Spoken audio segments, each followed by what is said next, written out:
ఆహార ఉత్పత్తుల ప్యాకేజీలు ప్రకటనల్లో ఓఆర్ఎస్ పదాన్ని ఉపయోగించకూడదని భారత ఆహార భద్రతా ప్రమాణాల సంస్థ కఠిన ఆదేశాలు జారీ చేసింది.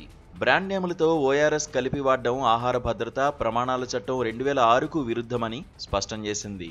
గతంలో ఇచ్చిన మినహాయింపును పూర్తిగా ఉపసంహరించుకుంది.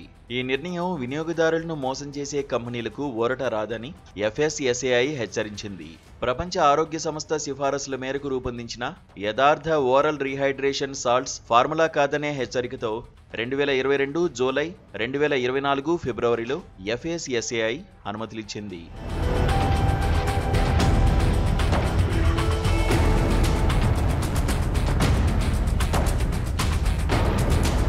కానీ దీని దుమ్మున చాలా కంపెనీలు అత్యధిక చక్కెర కలిగిన ద్రావకాలను ఓఆర్ఎస్ పేరుతో విక్రయిస్తూ తప్పుడు ప్రకటనలు చేస్తున్నాయని తాజా దర్యాప్తులో నిర్ధారణైంది.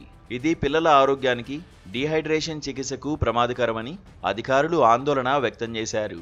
ఈ మార్పు వెనుక హైదరాబాద్కు చెందిన పిల్లల డాక్టర్ శివరంజని సంతోష్ పోరాటం కీలకంగా ఉంది. గత 8 సంవత్సరాలుగా FSSAI మినహాయింపును ఉపసంహరించాలని కోర్టుల్లో న్యాయ పోరాటం చేసిన ఆమె విజయం సాధించారు.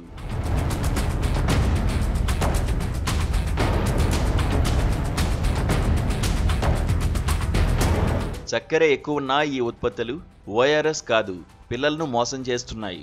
ఇప్పుడు నిజం బయటపడిందని శివరంజని సంతోష్ సంతోషంగా తెలిపారు. ఆమె ఫైలింగులు, ఆధారాలు FSSAIకి మార్గదర్శకంగా నిలిచాయి. ఇప్పుడు ఆహార కంపెనీలు తమ ప్యాకేజీలు, ప్రకటనలు మార్చాల్సి వచ్చింది. ఉల్లంఘించితే భారీ జరిమానాలు, చట్టపరమైన చర్యలు తప్పవని FSSAI హెచ్చరించింది. ఈ నిర్ణయం ప్రతి ఇంటి పిల్లల ఆరోగ్యాన్ని కాపాడుతుందని వైద్యులు స్వాగతించారు.